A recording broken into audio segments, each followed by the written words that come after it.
வணக்கம். மாலை முரசு தொலைக்காட்சியின் 8 திக்கும் 8 மணி செய்தி தொகுப்பில் செய்திகளை விரிவாக பார்ப்பதற்கு முன் தலைப்புச் செய்திகள். தாவேக ஆட்சியை கவிழ்க்க சதித்திட்டம் தீட்டியதாக தொடரப்பட்ட வழக்கில் மேலும் ஒருவர் கைது.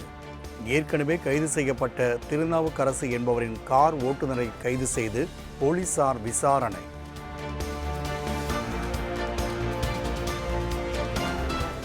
கண்டிப்பாக விரைவில் 2500 ரூபாய் மகளிர் உரிமைத் தொகை வழங்கப்படும் என சமூக நலத்துறை அமைச்சர் ஜெகதீஸ்வரி உறுதி. மகளிர் உரிமைத் தொகைக்கு ஏராளமானோர் விண்ணப்பித்து வருவதாகவும் பேட்டி.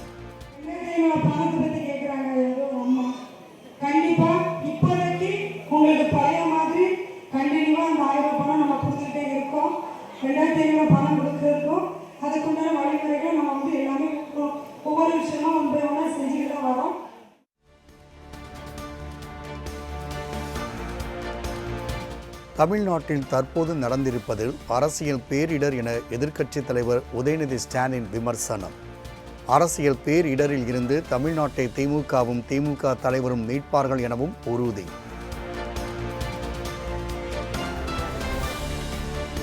சோஃபா வந்தவுடன் சிலர் நம்மை விட்டு சென்று விட்டார்கள். திமுகவில் இருந்து கூட்டணி கட்சிகள் விலகிச் சென்றதை சுட்டிக்காட்டி எதிர்க்கட்சித் தலைவர் உதயநிதி ஸ்டாலின் மறைமுக விமர்சனம்.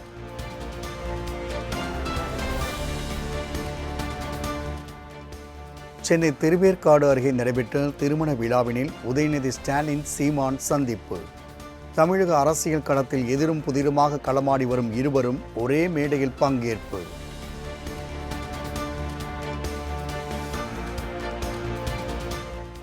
குதிரை பேரம் உண்மையாக இருந்தால் விசாரித்து உரிய நடவடிக்கை எடுக்க வேண்டுமென திருமாவளவன் கருத்து. குதிரை பேரத்தில் ஈடுபடுவது யார் என சம்பந்தப்பட்டோரிடம் கேளுங்கள் எனவும் ஆவேசம். குதிரை பேரத்தில் ஈடுபடுவது யார்? தாவேகா என்றால் தாவேகா தலைமையை நேராக கேளுங்கள். திமுக ஈடுபடுகிறது என்றால் திமுக தலைமையிடம் கேளுங்கள். அதிமுக பாதிக்கப்படுகிறது என்றால் அதிமுக தலைமையிடம் இந்த கேள்வியை எழுப்புங்கள். இல்லை, அது உண்மையாக இருந்தால் விசாரித்து உரிய நடவடிக்கை எடுக்க வேண்டும். ஆளுநருக்கு அந்த அதிகாரம் இருந்தால் அவர் அதில் உடனடியாக தலையிட வேண்டும்.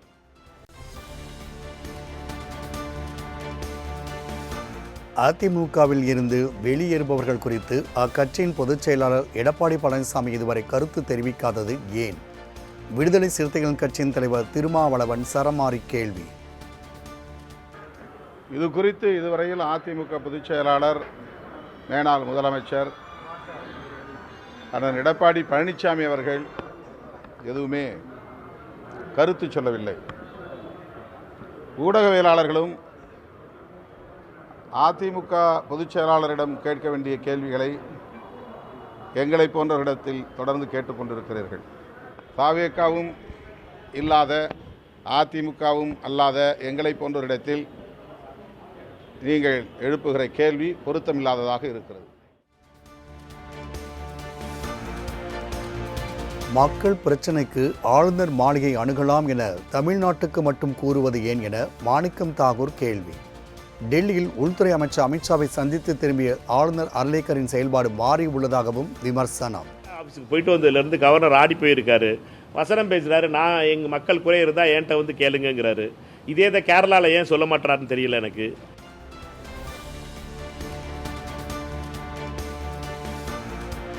தமிழக உயர்கல்வித்துறையில் RSS ஊடுருவ முயற்சிப்பதாக மாணிக்கம் தாகூர் குற்றச்சாட்டு. உயர்கல்வித்துறை அமைச்சர் விஸ்வநாதன் மீது களங்கம் ஏற்படுத்த பாஜகவினர் முயற்சிப்பதாகவும் காட்டம். உயர்கல்வித்துறை அமைச்சரை களங்கப்படுத்துவதற்காக RSS, அதுவும் குறிப்பாக உயர்கல்வியிலே RSS ஊடுருவ விரும்புகிறது. கவர்னருடைய முகமூடியை அணிந்து கொண்டு அப்படி இருக்கின்ற சூழ்நிலையிலே திரு விஸ்வநாதன் அவர்களை களங்கப்படுத்துவதற்காகவும் அவர் சார்ந்த சமூகத்தை சார்ந்தவர் உயர்கல்வியினுடைய அமைச்சராக வந்து விட்டார் என்ற பொறாமையின் அடிப்படையிலும் RSS போடுகின்ற சதி திட்டத்தினுடைய பகுதி தான் அண்ணன் நாயனார் ராஜேந்திரன் அவர்கள் அது செய்கிறார்.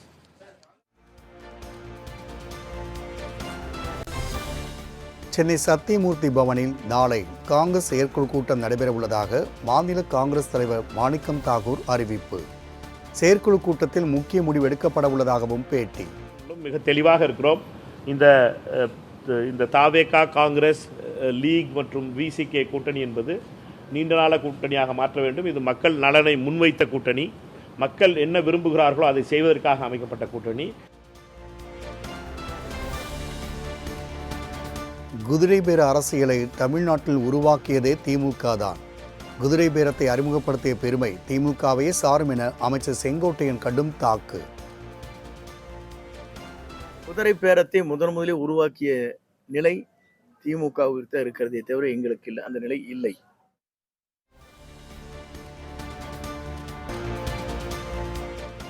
அதிமுக தலைமைக்கு அண்ணாமலை நியமிக்க வேண்டும் என பேசியதாக வெளியான செய்திக்கு ஆவேசத்துடன் பதில் கூறிய KP முனுசாமி, அண்ணாமலைக்கு விளம்பரம் தேடி கொடுக்க சில முயல்வதாக காட்டம். என் தலைவனை பார்க்கிற அந்த கண்கள், அந்த பார்வை எந்த சூழ்நிலையிலையும் இன்னொருத்தரை பார்க்காது. அதுதான் அதிமுக. இது நீங்களே செட்டப் பண்ணி இப்படி ஒரு மாய தோற்றத்தை உருவாக்கி அண்ணாமலைக்கு ஒரு விளம்பரத்தை தேடி கொடுக்குறீங்க. அது ஊடகங்களும் இருக்கீங்க, நீங்களும் இருக்கிறீங்க.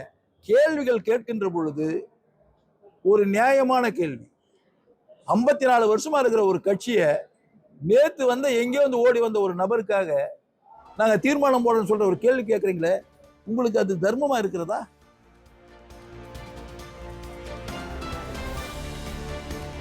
ஜனநாயக ரீதியில் விமர்சித்த திமுக MLA அனிதா ராதாகிருஷ்ணனை கைது செய்தது பழிவாங்கும் நடவடிக்கை என KP முனுசாமி கண்டனம். விஜயின் தவறான நடவடிக்கைகளால் தவிக ஆட்சி 5 ஆண்டுகள் நீடிப்பது கேள்விக்குறிதான் எனவும் விமர்சனம். ஒரு சட்டமன்ற உறுப்பினர் ஒரு ஜனநாயக முறைப்படி விமர்சனம் செய்து கொண்டிருக்கிறார்.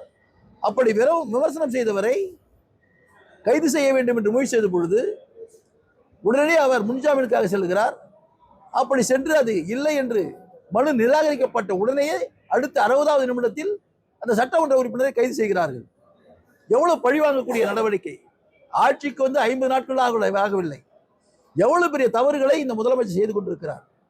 இவர் எங்கு இந்த ஆட்சியை தொடர்ந்து 5 ஆண்டுகள் நடத்த முடியும் என்பது கேள்வி, இவருடைய நடவடிக்கையாலே கேள்விக்குறியாக வந்து கொண்டிருக்கிறது.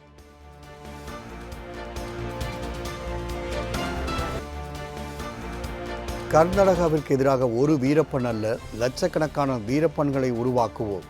மேகதாது அணை திட்டத்தை தடுக்க கோரி கும்பகோணத்தில் நடைபெற்ற விழிப்புணர்வு பிரச்சாரத்தில் பாமக தலைவர் அன்புமணி பேச்சு. நம்ம உரிமையை கொண்டாடுறோம் காவிரிக்கு. அந்த உரிமையை இன்னைக்கு நம்ம விட்டு தருவோமா? முடியுமா? விட்டுடுவீங்களா? விட மாட்டோம். சொன்னார் பாரு நம்ம மைனர், ஒரு வீரப்பன் இல்ல, லட்சக்கணக்கான வீரப்பன் தயார் நாங்க செய்வோம். நாங்க என்ன எல்லை கூட நாங்க போறோம். இதுதான் மீடியால போடுவோம். ஆளுநர் மாளிகைக்கு பொதுமக்களை அழைத்து போட்டி அரசாங்கம் நடத்த அர்லேக்கர் முயற்சி என இந்திய கம்யூனிஸ்ட் கட்சியின் மாநில செயலாளர் வீரபாண்டியன் கண்டனம். ஆளுநர் நடவடிக்கை அரசும் முதல்வரும் தடுத்து நிறுத்த சட்ட நடவடிக்கை எடுக்க வேண்டும் எனவும் வலியுறுத்த.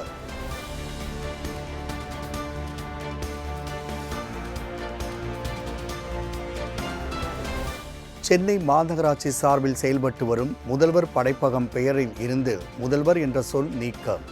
சமீபத்தில் நான் முதல்வன் திட்டத்தின் பெயர் மாற்றப்பட்டது சர்ச்சைக்குள்ளான நிலையில் படைப்பகம் பெயர் மாற்றப்பட்டதால் அரசியல் வட்டாரத்தில் சலசலப்பு.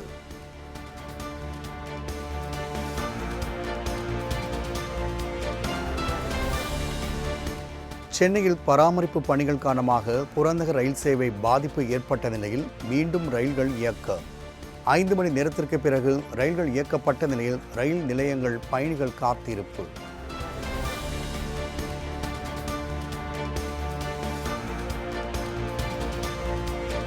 தமிழகம் முழுவதும் 2ஆம் நாளாக நடைபெற்ற பள்ளி ஆசிரியர்களுக்கான ஆசிரியர் தகுதி தேர்வு. தீவிர பரிசோதனைக்கு பின் தேர்வு எழுத அனுமதிக்கப்பட்ட தேர்வர்கள்.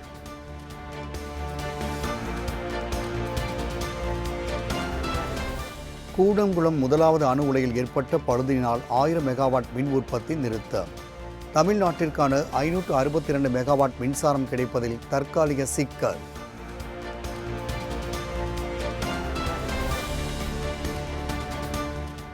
விடுமுறை தினத்தை ஒட்டி குற்றாலம் அருவிகளில் மக்கள் கூட்டம் அதிகரித்து வருவதால் வியாபாரிகள் மகிழ்ச்சி. மெயின் அருவியில் தண்ணீர் வரத்து ஆர்ப்பரித்து கொட்டும் நிலையில் சுற்றுலா பயணிகள் உற்சாக குளியல்.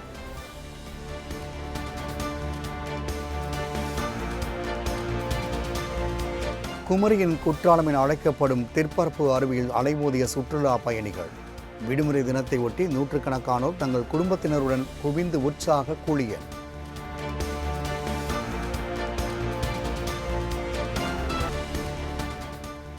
உதகை அரசு தாவரவியல் பூங்காவில் குவிந்த சுற்றுலா பயணிகள். பச்சை பசேல் என காட்சியளிக்கும் செடி கொடிகளையும் விதவிதமான வண்ணங்களில் பூத்து குலுங்கும் மலர்களையும் கண்டு வியந்து செல்ஃபி எடுத்து மகிழ்ச்சி.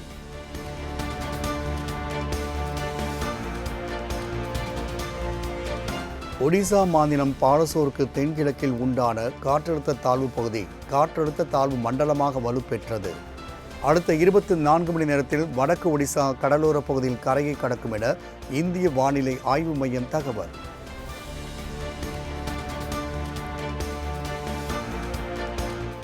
மகாராஷ்டிரா மாநிலம் பூனேவில் புதிதாக அமைக்கப்பட்டிருந்த சாலையை பிளந்து கொண்டு வெளியேறிய வெள்ளம்.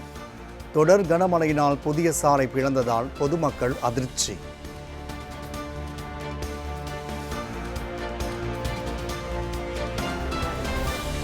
குழந்தைகளை பாலியல் ரீதியாக சுரண்டும் விளம்பரங்களை முழுமையாக நீக்குமாறு இன்ஸ்டாகிராமிற்கு மத்திய அரசு நோட்டீஸ்.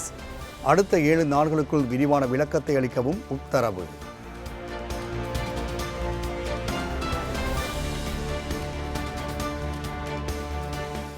திருப்பதி ஏழுமலையான் கோவிலுக்கு அடிவாரத்தில் இருந்து பிரகாரம் வரை 3550 படிக்கட்டில் நடந்தே சென்ற 116 வயது மூதாட்டி.